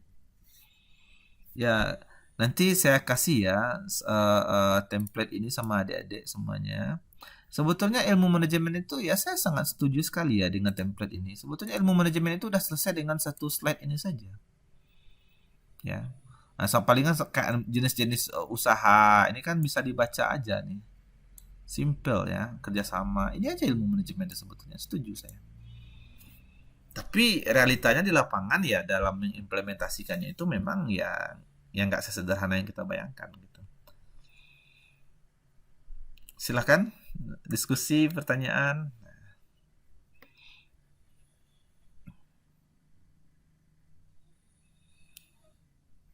Biasanya sampai jam berapa ya kita ini? 2 jam ya? Atau saya salah nih? Atau 1 jam? Tolong diingatkan saya. Lia, Nisa. Iya Kak, biasanya sampai jam 9. Oh, sampai jam 9 ya, alhamdulillah ya. Saya paling takut kalau saya kelewatan gitu ya. Kadang-kadang ngajar sering kelewatan gitu ya. Nah, ini kita masih punya waktu 15 menit lagi. Silahkan ditanya. Jadi nggak ada ya ceritanya kalau pertanyaan mengenai ilmu manajemen itu nggak dapat ya, gampang gitu. Palingan nanya mengenai fungsi manajemen yang 4 itu. Terus bidang-bidang manajemen, palingan jenis-jenis perusahaan itu aja, perusahaan perorangan, CV gitu ya, firma, perusahaan PT, palingan itu aja sih gitu. Nggak ada yang lain gitu. Karena untuk SMA ya materinya itu aja. Silakan Lia, ada pertanyaan? Nisa? Sinta?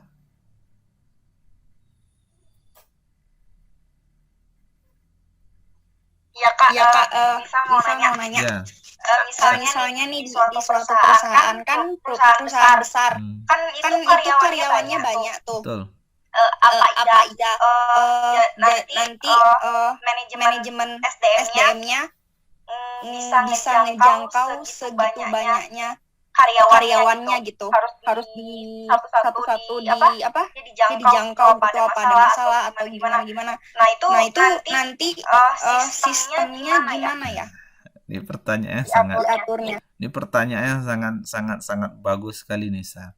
Saya kasih contoh satu Nisa ya. Contoh kayak misalnya Nisa tahu Bank BRI?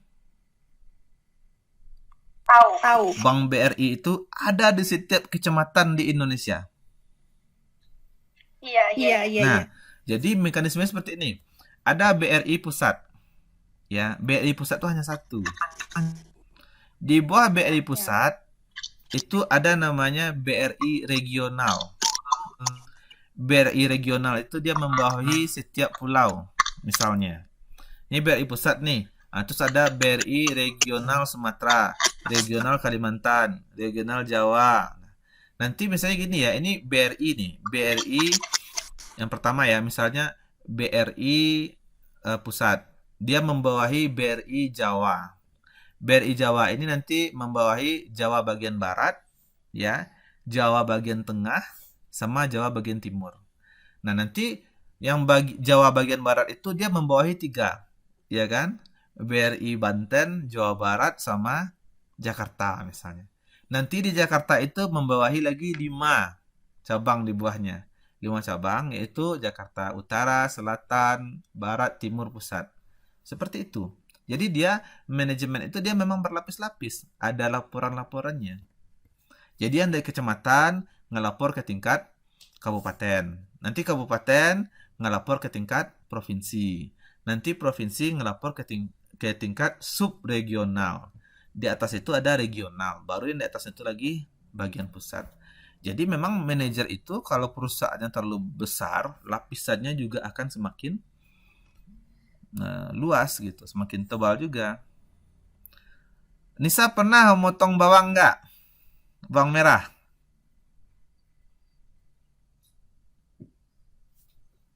Halo? Putus-putus? Nisa?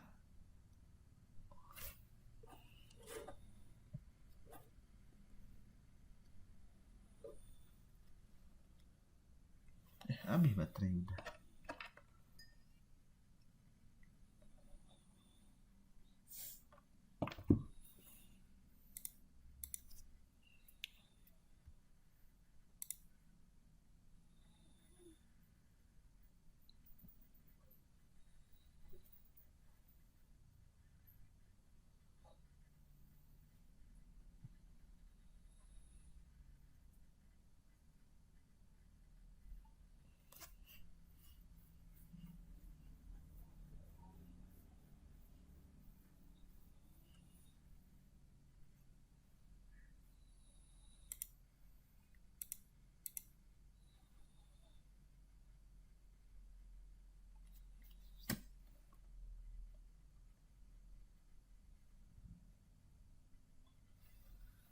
Alah, teman habis.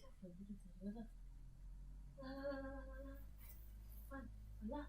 aku kena di mana ya? Beda. Lalu lah, tadi kan lalu kan sih pertama. Alah, si kopi itu.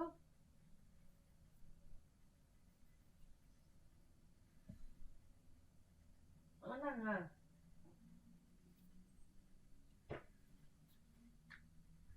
Parang lo aja.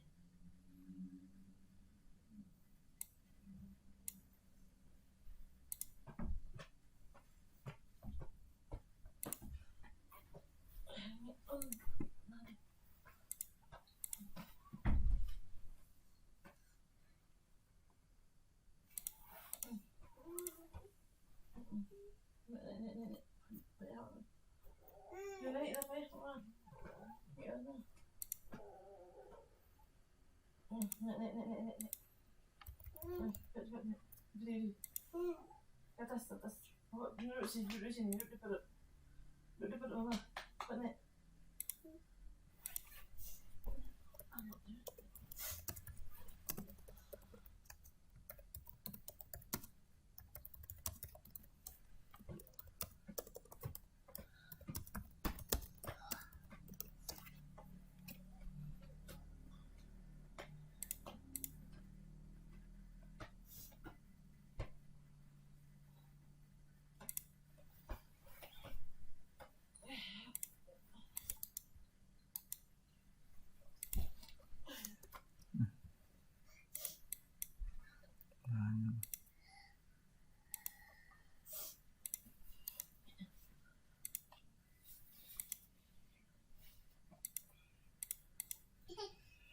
Bentar. Kamu dari tadi Allah itu.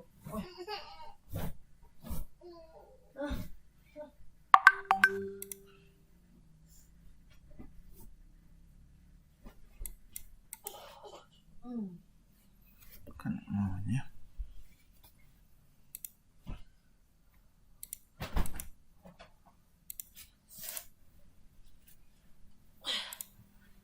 Jam teman. Panas minta tadi minta jangan kipe. Bili tolong li ada senang itu li. Oke, semuanya. Tadi saya mohon maaf ya. Apa namanya? Santami udah kan nanti. Mohon maaf tadi HP saya mati ya, jadi saya memakai internet dari HP, HP-nya mati. Mohon maaf sebelumnya, tadi saya pakai internet dari HP dan HP saya langsung mati karena lowbat ya. Jadi tadi pertanyaan dari siapa tadi? Saya lupa. Dari Nisa ya. Apa tadi Nisa? Lupa saya terputus tadi. Iya, tadi kan perusahaan besar, Oh, iya. gimana cara kan otomatis karyawannya juga banyak. Gimana cara manajemen SDM-nya ngatur karyawannya gitu. Nah, Jadi seperti yang saya bilang sama Nisa tadi, nanti manajer kecamatan itu akan diatur oleh manajer kabupaten. Contoh, satu kabupaten dia membawahi misalnya sekitar 5 kecamatan. Jadi nanti manajer SDM di setiap kecamatan, sebetulnya bukan manajer ya, bagian SDM setiap kecamatan, sebentar. Bagian SDM di setiap kecamatan tuh kan ngatur tuh setiap orang yang ada di dalam perusahaan di Bank BRI tadi. Nanti manajer SDM di setiap kecamatan itu akan diatur oleh manajer SDM di tingkat kabupaten. Nanti manajer di setiap kabupaten itu akan diatur lagi oleh ada manajer SDM di tingkat provinsi. Gitu seterusnya sampai ke pusat. Dia memang lapisannya itu kalau perusahaan terlalu besar nanti lapisannya akan lebih banyak. Makanya saya bilang sama Nisa tadi, Nisa pernah motong bawang kan, bawang merah?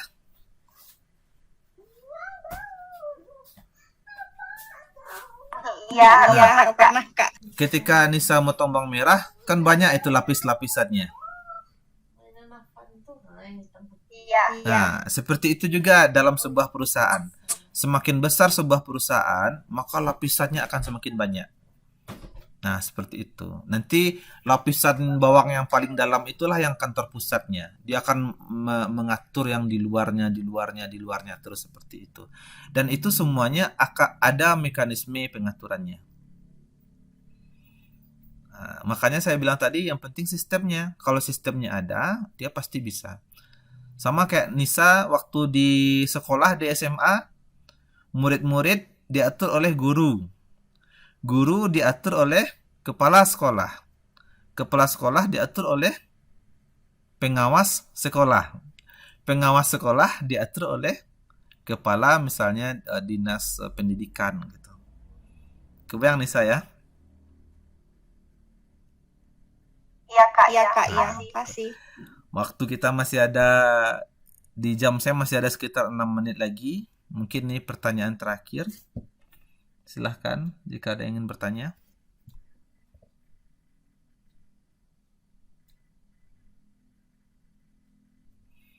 Atau kita sudahi saja atau bagaimana bagusnya? Silahkan kalau masih ada yang mau bertanya.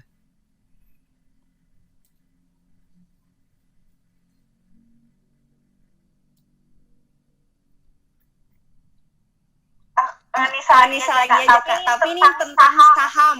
Oh, saham boleh ya. Silahkan. Kan sekarang itu lagi marak nih di sekuritas gitu. Ya. Beli saham per slot, Ya. saham Bank BRI ya, atau saham apa. Sebenarnya itu emang jadi perusahaannya Ya. ngejual saham di sekuritas, misalnya di Ajaib, itu tuh perusahaannya yang ngejual ke sekuritasnya, atau sekuritasnya yang menyediakan tempat untuk perusahaan menjual sahamnya, atau gimana? Oke, ini saya jelaskan ya. Tapi mungkin kalau di ilmu manajemen, belajar saham itu nanti mata pelajaran itu manajemen keuangan ya. Mengelola keuangan. Jadi gini. Nah, sebetulnya nggak semua perusahaan masuk ke bursa saham. Ya. Ada beberapa perusahaan masuk ke bursa saham dan ada yang tidak. Nah, kenapa perusahaan masuk ke bursa saham? Nah, tujuannya satu aja. Karena dia ingin mendapatkan dana dari masyarakat. Ya. Contoh misalnya seperti ini ya, kayak misalnya yang paling sederhana deh. Kayak misalnya nggak usah bank contohnya ya. Contoh yang lebih sederhana kayak misalnya misalnya ada perusahaan tambang. perusahaan tambang itu contohnya saya sekedar ilustrasi ya, Nisa ya. Perusahaan tambang ini misalnya namanya PT Bumi misalnya. Nah, PT Bumi ini ini kan karena nanya masalah slot ya. Misalnya PT Bumi ini dia misalnya saat ini punya modal 1 triliun. 1 triliun ya. Untuk mengembangkan perusahaannya, PT Bumi ini dia perlu duit 3 triliun. Nah, jadi nanti dia punya duit 1 triliun, anggaplah dia punya 4 triliun ya. Jadi nanti kan dia pengen perusahaannya ini kan dapat duit 4 triliun. Dengan adanya duit 4 triliun, nanti kan dia bisa menjadi besar ya. Jadi makanya PT Bumi ini dia masuk ke bursa saham, pasar saham ya. Itu banyak syaratnya. Setelah dia masuk, nanti misalnya dia jual, misalnya anggaplah 4.000 slot saham. Nah, nanti satu slot tuh harganya sekian rupiah. Jadi sebetulnya yang si perusahaan punya itu kan cuma cuman 1/4. Yang 3/4 lainnya itu kan punya masyarakat misalnya. Tapi karena perusahaannya bagus, jadi ketika masyarakat beli yang 3 ini, otomatis duit itu masuk ke dalam perusahaan milik si PT Bumi ini. Tapi yang 1/4 ini punya si pemilik awalnya gitu. Jadi dengan dia masuk ke bursa saham, dia akan dapat uang dari masyarakat. Nanti kalau misalnya kinerja perusahaannya bagus, kan terjadi jual beli saham itu. Makanya nanti harga saham itu bisa naik gitu. Nah, kalau misalnya nanti harga saham pertama dijual 10.000, ternyata nanti 20.000, nah ini modal si yang awalnya juga akan naik dengan sendirinya. Itu sebetulnya ilustrasi sederhana mengenai saham. Kalau Nisa yang menjadi penasarannya di saham ini apa? Iya itu tadi gimana cara pembagian slotnya. Terus kenapa juga perusahaan mencari dana ke masyarakat. Nah, cara membagi slot sesuai dengan keinginannya berapa banyak dia ingin dapat dananya gitu. Kalau misalnya gini, saya punya duit 1 triliun. Saya kalau ingin membesarkan perusahaan saya perlu duit 2 triliun. Otomatis saya ambil saham dari masyarakat. 50% punya saya 50%, gabung 100 tuh. Yang semula duit saya 1 triliun, yang 1 triliun lagi saya jual kertas. Kertas ini namanya saham. Ketika masyarakat beli kertas ini kan dia beli pakai duit tuh. Nanti duit itu masuk ke perusahaan saya. Otomatis perusahaan saya dapat duit kan? Jadi kenapa perusahaan itu buka saham? Karena cara gampang dapat duit itu ya buka saham gitu. Kalau misalnya kita butuh tambahan duit, pergi ke bank kan bank minta jaminan. Apa jaminannya kami pinjamkan uang? Ya kan? Harus digadai ini, harus digadai itu. Tapi kalau dari segi saham, dia dapat aja duit senang lah dari masyarakat gitu. Masyarakat kertas-kertas slot itu bukti kepemilikan masyarakat terhadap perusahaannya dia gitu. Sekalian kan ada yang bilang, nah lalu kenapa harga saham naik? Saya dulu beli 1 lembar itu 10.000. Kenapa sekarang harganya ada 15.000? Karena ada yang namanya itu prinsip permintaan dan penawaran. Artinya itu apa? Kalau sahamnya sering diperdagangkan, orang banyak beli, otomatis naik harganya gitu. Ya kan? Kalau banyak orang mau beli, tentu harganya naik kan? Berebut-rebut gitu. Nah, nantinya kalau ketika harganya naik, orang beli naik, ya mungkin bisa jadi si perusahaan dapat juga komisi sekian. Makanya perusahaan dengan nilai sahamnya yang tinggi per lembar kertasnya itu menunjukkan itu kinerja perusahaannya sangat bagus. Dia sangat diminati oleh masyarakat. Ya, seperti itu Nisa. Ya. Sebelum saya tutup boleh saya ini karena mudah-mudahan besok ya. Kalau nggak salah minggu depan saya ada ngajar. Saya rencananya kalau sebelum saya ngajar, saya sebetulnya kalau ngajar ini lebih suka diskusi ya. Nanti kalau saya ngajar minggu depan, saya rencananya saya mau ngirim materi saya dulu, video saya dulu. Jadi saya rekam dulu video, saya memberikan materi, nanti saya share di grup.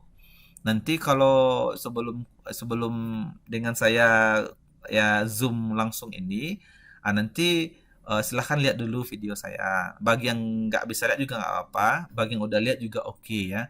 Nanti setelah kita kuliah Zoom, nanti ya istilah itu adik-adik semua udah baca kan materi dari saya, penjelasan dari saya. Jadi nanti ketika kita Zoom kita lebih banyak diskusi aja gitu. Itu saya pengen coba minggu depan gitu ya. Mudah-mudahan bisa gitu. Jadi kita ketika kuliah Zoom 2 jam ini kita nggak terlalu membahas materi tapi lebih banyak membahas mengenai diskusi aja lagi gitu. Oke adik-adik semuanya. Kita izinkan saya izinkan saya untuk tutup ya.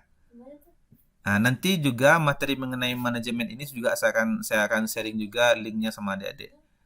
Sekian materi diskusi kita kali ini. Izinkan saya tutup. Terima kasih.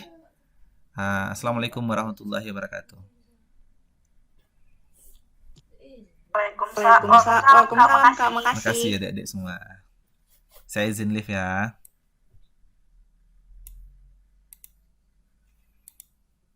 Anak sopan nak dan tidak yang aku ya. Bukan nak sopan. Namanya gua. Ada beberapa alasan anak-anak itu nak nampilan mukanya. Pertama, anak-anak itu terkendala kuota. Memang nak ada kuota, bahkan ada yang tidak ngecek. Cuma di rumah itu saja. Bagaimana? Ya kan orang kok rata-rata kan budgetnya kan kecil. Makanya ada masalah di daerah kan tak. Kau masih ketik ya, banyak loh. Ya kan tergantung ada orang tak bisa, ada yang bisa bebas aja gitu. Si Mami kok banyak. Kalau pasti banyaknya banyak juga.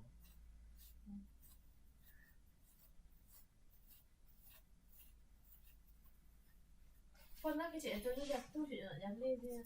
Tunggulah, udah sekali-sekali Merdeka tunggu dulu. Udah kadang-kadang malih udah Merdeka, udah macam Merdeka mulai ibu nak jadi. You baca rohnya sudah nak di luar udah majak kau anak kemana? Baca rohnya ni, lu kan lalu Merdeka. Anak kan dia luar. Juga namanya itu di mana detiknya?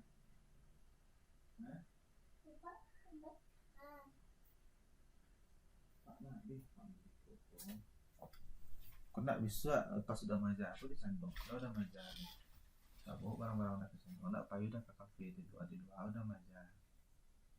Kayak sama deh kau tu.